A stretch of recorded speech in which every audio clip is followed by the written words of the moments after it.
Hello students, today I am going to explain you the 8th poem of your book Beehive, that is on killing a tree, written by Geev Patel. So I'll give you the brief introduction of the author after the introduction of the poet. So first let me give you a brief introduction of this poet Geev Patel.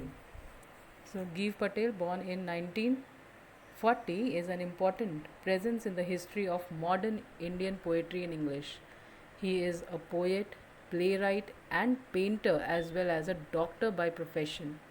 He has written three books of poetry and poems. How Do You Withstand Body and Mirroring are few of his poems, famous poems, and he has written three plays named Princes, Savaksa, and Mr. Barham, and hold several exhibitions of his paintings in India and abroad. And presently he lives in Mumbai. Geev Patel is hardly an avant-garde writer, and he does not pretend to be one, writes scholar Sudesh Mishra, and belonging to the same generation as Jassawala and Mehrotra. He is a poet whose vision eludes simplistic modernist labels and equations. And Mishra attributes this to the fact that Patel, like poets Kamala Das and Jayant Mahapatra, has never been a formal student of literature or linguistics. So, this was about the poet. Now, I'll give you a brief introduction of this poem. What is the poem about? This poem on killing a tree presents the sturdiness of a fully grown tree. In this poem, this poet Geev Patel is telling us that the roots of the trees, fully grown tree, is so strong that it is very difficult to cut them, or it is very difficult to uproot the fully grown tree. And according to him, the fully grown tree is strengthened by nourishment from the earth, the sun, and the air. And the poem also depicts the survival instinct of a strong tree which refuses to die even when its trunk and branches have been chopped off. And the real strength and vitality of a tree lie in its deep roots. It is only when these roots wither that the tree loses its life. So now I'll tell you about the theme of the poem, and in the end I'm going to tell you, or we'll discuss the message given by the poem. So now the theme of this poem on killing a tree is very scathing criticism of human callousness, that we human beings are callous, or we human beings are least bothered about the nature or our environment, and we cruelly chop down the trees for agriculture, urbanization, and industrialization. And apparently, the poem reads like how to do manual of killing a tree, but actually, it is a passionate appeal to the people not to cut trees. And the poem also applauds the sturdiness and resilience of trees, in that they take all kinds of attacks and wounds in their stride but refuse to die. They are so strong that though we human beings try to kill them, cut them, or cut their roots, but they stand uprooted so much that it is very difficult for us to cut down the trees. Then they may be wounded, the trees may be wounded, scarred, or they are maimed, but they bounce back into life by healing themselves in due course of time. So what happens that when we cut down the trees, the roots of the trees are not completely cut or destroyed. And what happens? The few roots which are left in the soil, they grow in the monsoon season. So poet says that it is very difficult to cut down or to kill a tree completely, a fully grown tree completely. And one wonders that if human beings can ever have that kind of attitude to life, then the day is not far when all the trees will be uprooted or will be cut down, and it will be very difficult for us to survive. So, in other words, we can say that the poet sensitizes the reader and highlights the fact that trees are living things. And he also equates trees with humans to convey that trees should not be cut, because destroying trees is just like killing a human being. A tree does not die, but merely cutting because it regrows from where it is cut. And if it has to be destroyed, then it has to be uprooted completely. So now let's begin with the explanation of the poem. The first stanza of the poem says, it takes much time to kill a tree. Not a simple jab of knife will do it. It has grown, slowly consuming the earth, rising out of it, feeding upon its crust, absorbing years of sunlight, air, water, and out of its leprous hide, sprouting leaves. So, in these lines, the word jab means the sudden rough blow, and leprous hide is discolored bark of a tree, the trunk of a tree. So, in these lines, first we'll understand the lines. Like, what do you understand by this line? A simple jab of knife. And in this, a simple jab of knife means one sudden rough blow of a knife or an axe given to the trunk of a tree. The poet says that a simple jab of knife cannot kill a tree, because the tree is very sturdy, very strong. At best, the jab can leave a permanent scar or a mark, but cannot kill a tree completely. Then what does the expression leprous hide means? Leprous hide means discolored bark of the tree. And this metaphorical expression conveys the idea that just as leprosy causes discoloring of the skin of a leper, the bark of the tree too has an uneven texture and color after it has been injured with an axe or a knife. So, in all, the poet in this stanza wants to say that he remarks that the process of the full growth of a tree is slow and steady, and it consumes the nutrients from the earth, the sunlight, the air, and the water, and grows so strong that it cannot be killed easily. The stanza opens with the poet's statement that killing a tree is a long process which consumes a lot of time.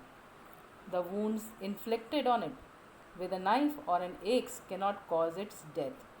The tree draws its nourishment from nature, which makes it so strong that it develops amazing self-healing powers, and the bark of its trunk is discolored like the skin of a person suffering from leprosy. Still, new leaves and branches sprout from it. So now let's see to the literary devices used in this stanza. First of all, I would like to tell you that the whole poem is written in free verse, that is, there is no rhyme or rhythm, or there is no rhyme scheme in the poem. And in the first stanza, in the lines, not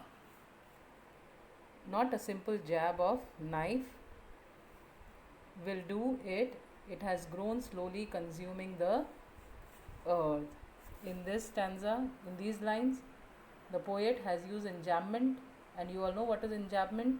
When one sentence continues into two or more lines, there is no pause, then it is called as enjambment. So in these lines there is enjambment as one line continues to the next line, then rising out of it, feeding upon its crust, absorbing years of sunlight, air, water, and out of its leprous hide sprouting leaves. So in all these lines the poet has used enjambment. And Metaphor also has been used. What is metaphor? It is an indirect comparison. You all know that.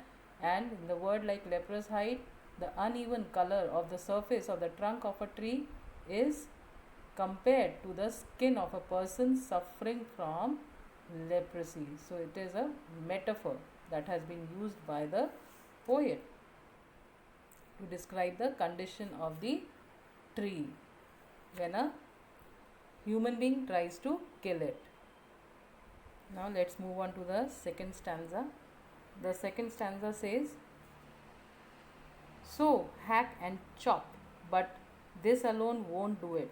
Not so much pain will do it. The bleeding bark will heal, and from close to the ground will rise curled green twigs, miniature boughs, which, if unchecked, will expand again to former size."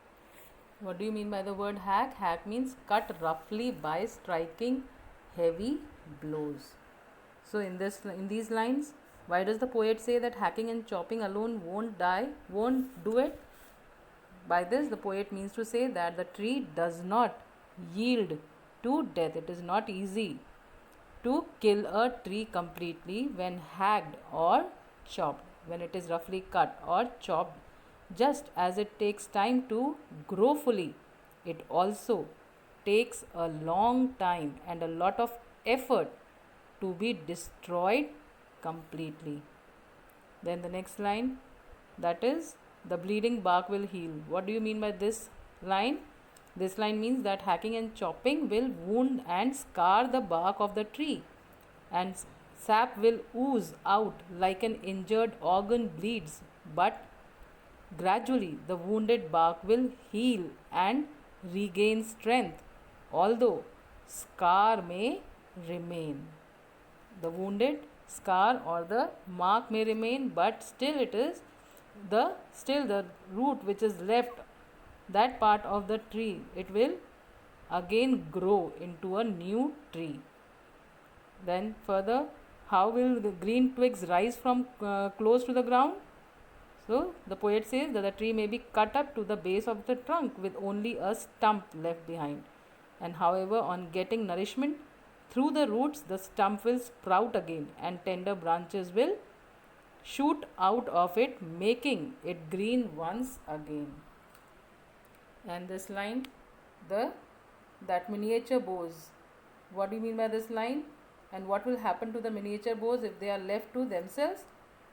The poet says that miniature boughs means small newly sprout and tender branches that shoot out of the stump of the tree. And if they are left to themselves, they will soon grow freely and will keep on expanding till they regain the original size of the tree. So, the whole stanzas, what do you mean by, or how, or what is the meaning of the whole stanza? In these lines, the poet addresses the person who is trying to kill a tree. The poet emphatically states that attacking a tree and cutting off its trunk or branches cannot cause its death, and the powerful blows of an axe can only give pain and scars to the tree, but not put an end to its life. The injured trunk, with the sap oozing from its wounded bark, will certainly heal with time, and even if the whole of the trunk is hacked or it is roughly chopped, the stump close to the ground will sprout again and small green curled branches will appear. These branches, if not hacked again or not cut again or chopped again, will grow till they attain the original size of the tree. Therefore, the poet wants to say that hacking may harm a tree for some time, but the tree has the potential to heal itself and regenerate and grow into a huge tree again. Now, literary devices. What literary device has been employed in this expression, bleeding bark? So it is very clear that it is alliteration over here, alliteration and metaphor. Alliteration, why? Because the B sound is repeated or in both the words, that is bleeding bark. So B is repeated. So it is an alliterative expression. And while the oozing of the bark has been compared directly to oozing of blood from human bodies. So it is a metaphor over here. And at a deeper level, this expression also personifies. So personification also has been used by the poet. He personifies the bark by assigning it to the attribute of bleeding like human beings. So human qualities have been attributed to the bark of a tree. So in this expression there are three poetic devices, three literary devices. One is alliteration, other is metaphor, and third is personification.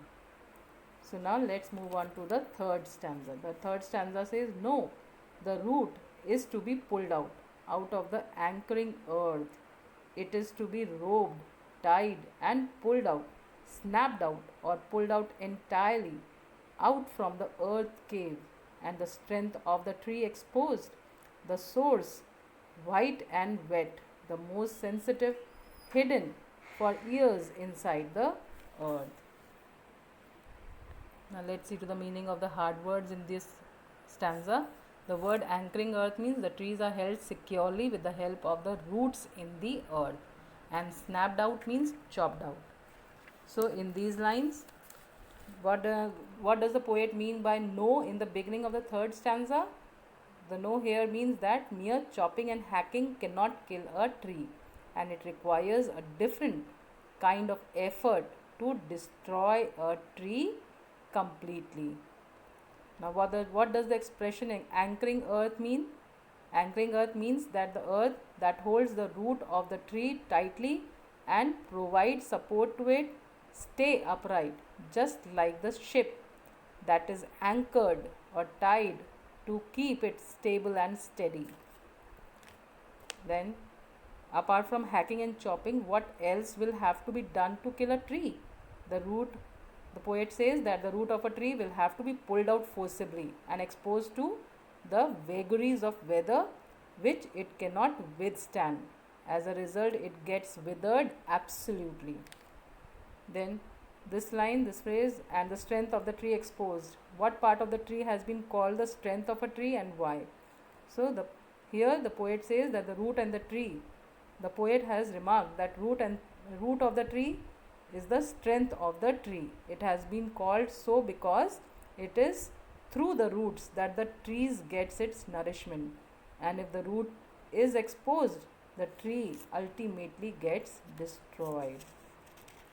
So in all, what does the poet want to say in the whole stanza? The poet describes the actual process that can kill a tree, as axing or chopping cannot end the life of a tree.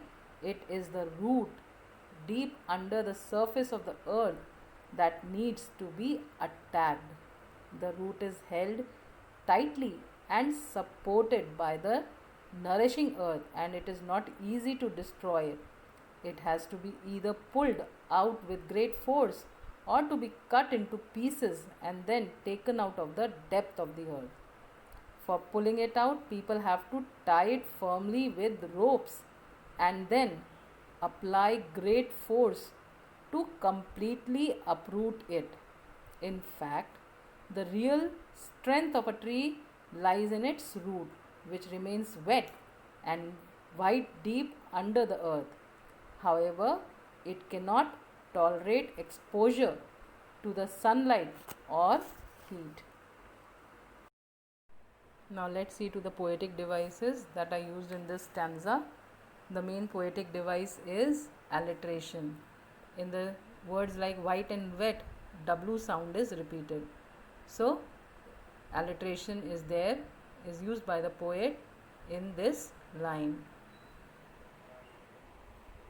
Then the poet has also used repetition. What is repetition? When a word or a sentence is repeated to lay emphasis on it.